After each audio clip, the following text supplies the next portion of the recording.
Hai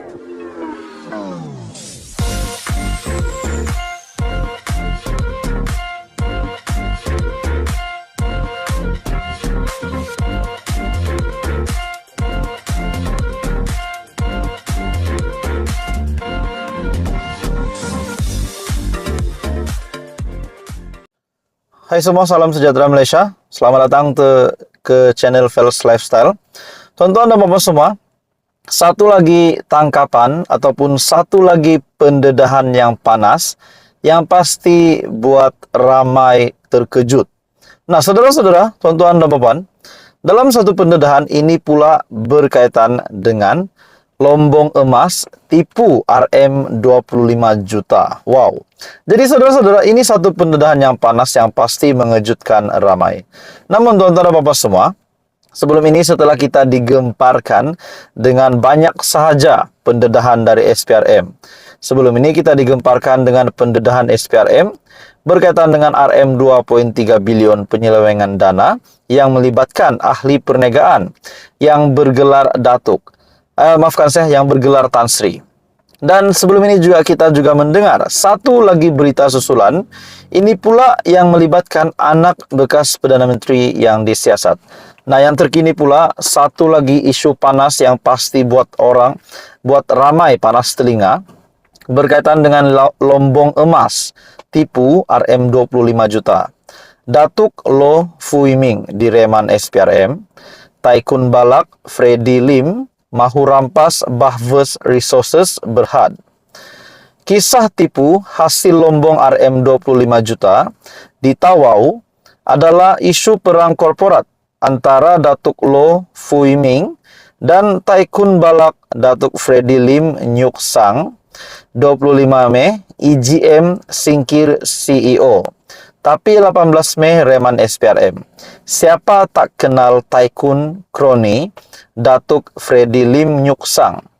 Nah, dalam artikel ini dari sabakini2.org, dalam artikel ini, perang korporat antara Datuk Loh Fui Ming dan Datuk Freddy Lim Nyuk Sang semakin parah menjelang 25 Mei 2023. Permintaan mesyuarat agung luar biasa ataupun EGM daripada pemegang saham syarikat perlombongan emas Sabah Bahvers Resource Berhad untuk menyingkirkan 3 pengarah, pengerusi bukan eksekutif Datuk Seri Dr. Kamal Bilal, pengarah urusan dan ketua pegawai eksekutif Datuk Loh Fui Ming, pengarah eksekutif Loh Tek Yong, 24 April lalu. The Edge melaporkan Datuk Freddy Lim Nyuk Sang Marlex Trading Ltd, Inno Sabah Capital Holding Sendirian Berhad, Yong Fenyu dan Yong Zuken menuntut 3 pengarah diganti 3 individu lain dengan melantik Chong Zuken, pengarah South Sea Gold Sendirian Berhad, Lau Ngia Meng dan Chong Mifa alias Frederick Chong ke dalam lembaga pengarah pada EGM yang dicadangkan pada 25 Mei nanti. Pada 3 Mei, Bahvers Resource Berhad berhadapan dengan tuntutan RM20.4 juta di atas dakwaan menduduki secara salah dan menceroboh tanah. Nah, saudara-saudara, tuan-tuan dan bapak semua, ini pasti menjadi satu artikel yang buat meramai panas telinga, di mana lombong emas tipu RM25 juta. Datuk Loh Fui Ming direman SPRM. Jadi akhirnya ini mengaitkan juga agensi penguat kuasa di Malaysia, yaitu SPRM. Dan di dalam artikel ini, kononnya Datuk Loh Fui Ming direman SPRM, Taikun Balak Freddy Lim mahu rampas Bahvers Resource Berhad. Bagi saya, kalau perkara ini benar, kalau artikel ini sah, memang SPRM telah mereman Datuk ini sudah pasti menjadi satu tangkapan yang mengejutkan ramai. Jadi apa komen Anda? Mungkin bagi saya ini tangkapan yang pasti mengejutkan ramai kepimpinan politik di Malaysia. Hai semua, salam sejahtera Malaysia. Selamat datang ke channel Fels Lifestyle.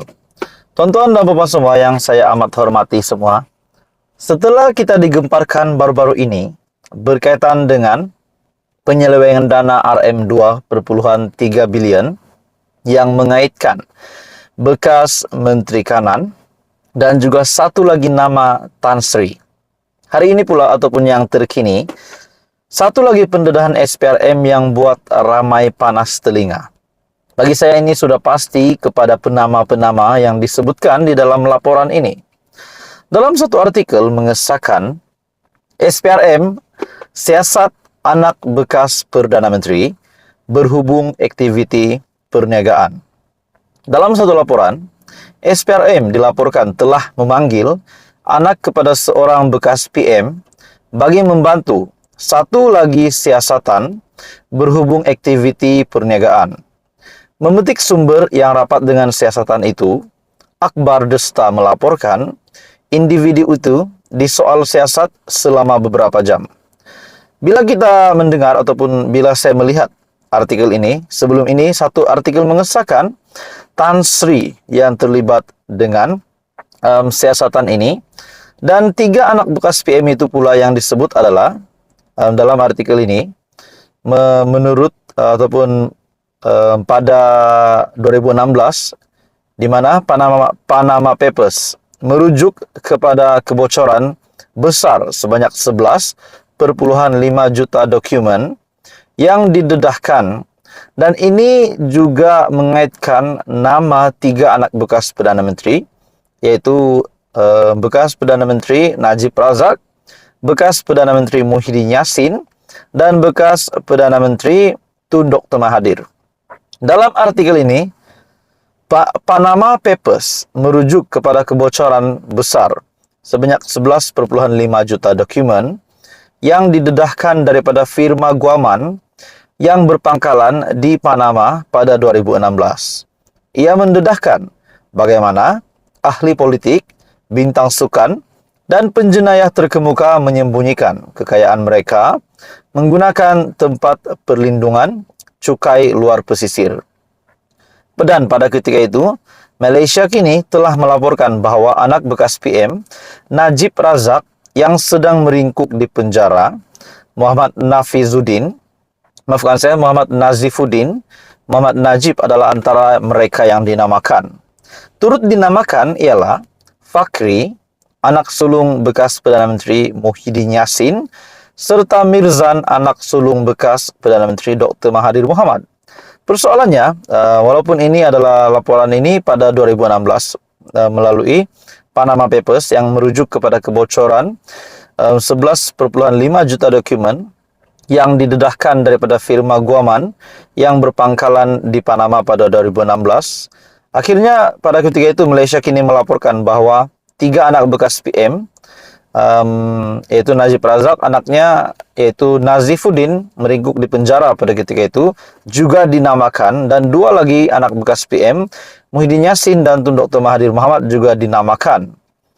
Dan sebelum ini juga seorang wakil Mirzan melalui salah satu syarikatnya, Crescent Capital, menafikan penglibatan Mirzan dalam Sergio International, firma British Virgin Island yang dikaitkan dengannya. Minggu lalu, Bernama melaporkan SPRM sedang menyiasat seorang bekas Menteri Kanan dan ahli perniagaan terkemuka bergelar Tan Sri atas dakwaan penyelewengan dana negara bernilai lebih 2,3 bilion. Persoalannya, adakah penyelewengan dana RM 2,3 bilion ini